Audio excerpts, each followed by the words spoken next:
वक़्त क्या है? वक़्त इस कायनात का सबसे बड़ा मुअम्मा है। कैसे? आइए जानते हैं। साइंस के मुताबिक वक़्त बिग बैंग से शुरू हुआ। इससे पहले वक़्त नहीं था क्योंकि कायनात भी नहीं थी। आइंस्टाइन के मुताबिक वक़्त कायनात की चौथी डायमेंशन है, बाकी 3 डायमेंशंस मकान की हैं। अगर आपने किसी को मिलना हो तो किसी जगह और वक़्त बताते हैं। इनमें से कोई एक भी मिसिंग हो तो आप उस शख्स से नहीं मिल पाएंगे। वक़्त की रफ्तार चीज़ों पर उनकी हरकत करने से बदलती है। तेज़ी से हरकत करती हुई शय हर वक़्त किसी बाहर से देखते हुए शख्स को आहिस्ता गुजरता महसूस होगा। ऐसे ही ग्रेविटी भी वक़्त की रफ्तार बदलती है। ज़्यादा मास वाली अशिया की ग्रेविटी ज़्यादा होती है। ज़मीन पर वक़्त मुख्तलिफ़ रफ्तार से गुजरेगा, चाँद पर मुख्तलिफ, मुश्तरी पर मुख्तलिफ और सूरज पर मुख्तलिफ। जो शायद जिस कदर ज़्यादा मास रखेगी उसके गिर्द वक़्त इतना सुस्त रवि से गुजरेगा।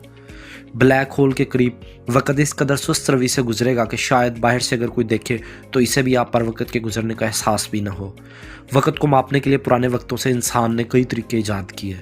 सूरज की हरकत, चाँद का घटना बढ़ना, सितारों का आसमान में जगह बदलना वगैरह। फिर इंसानों ने वक़्त के लिए घड़ियाँ बनाई, सादा रेत की घड़ियाँ, पानी से चलती घड़ियाँ। फिर नया दौर आया। आज इंसान इस वक़्त को एटॉमिक क्लॉक से मापते हैं। एटमों की एक हालत से दूसरी हालत में जाने के वाक़ये को इस्तेमाल करके बेहतर से बेहतर वक़्त की पैमाइश करते हैं।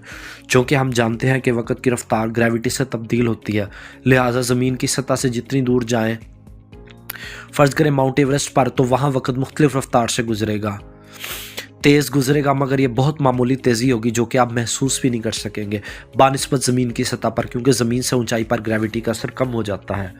कुछ अर्सा कबल साइंसदानों ने महज 1 मिलीमीटर की ऊंचाई के फ़र्क से वक़्त को मुख्तलिफ़ रफ्तार से मापा है। ये कारनामा कि इंतहाई हसास एटॉमिक क्लॉक से किया गया, जो कि अमरीकी साइंसदानों ने कर दिखाया।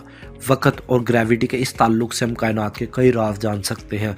मिसाल के तौर पर ग्रेविटेशनल वेव्स के बारे में, जो 2 ब्लैक होल्स या 2 सितारों के जम होने से बनती है, या किसी और कुदरत के मुज़ाहिर से।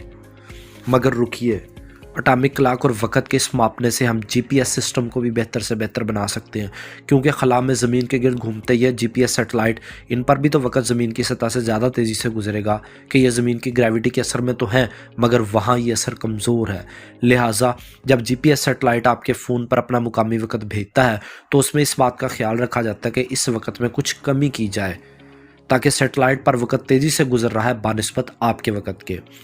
इस तरह आपका मोबाइल सैटेलाइट से आपका फासला मालूम करता है, और अगर एक वक्त में 3 या ज़ायद सैटेलाइट ऐसे सिग्नल आपको भेजे तो ज्योमेट्री के सादा असूलों से आपका मोबाइल ज़मीन पर आपकी लोकेशन बता देता है। आज सिमत क्यों जाता है, यानी माजी से हाल और हाल से मुस्तकबिल क्यों, ये भी एक मुअम्मा है।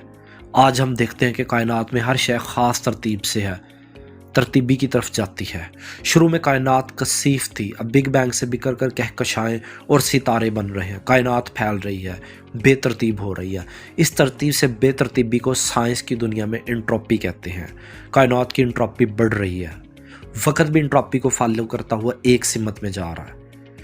अगर हम एक पानी के गिलास में रंग मिक्स करें और इसे दोबारा चम्मच को उल्टे दायरे में घुमाकर रंग अलग अलग करें तो हम अलग नहीं कर सकेंगे। ये तरतीब से बेतरतीबी है, रंग बिखर गए। यही सिस्टम की एंट्रोपी है। यही वक़्त के बहाव की सिमत है, जो वक़्त को हम वापस नहीं ला सकते। वक़्त इस कायनात का सबसे बड़ा मुअम्मा है। वक़्त दरअसल क्या है? 2 वाक़यात के बीच जो है वो वक़्त है। सूरज अभी सवा नेज़े पर था, अब ग़रूब होने को है। इन 2 वाक़यात में जो गुजरा है वो वक़्त है। आप अभी जवान हैं, कुछ अरसे में बूढ़े हो जाएंगे, तो आपकी जवानी और बुढ़ापे के बीच जो है वो भी वक़्त है। कायनात बिग बैंग से वजूद में आई और अब यहाँ कई कहकशाएँ, सितारे, सैयारे, ज़मीन और ज़िंदगी है। इन सब वाक़यात के बीच जो गुजरा वो भी वक़्त है। क्या हम वक़्त को मुकम्मल तौर पर समझ पाएंगे? क्या हम वक़्त पर काबू पा सकेंगे? इसका जवाब भी वक़्त ही देगा। ये आने वाला वक़्त ही बताएगा। फ़िलहाल हम जो जानते हैं वो ये है कि वक़्त इस कायनात की एक पुरस्रार ख़ासियत है।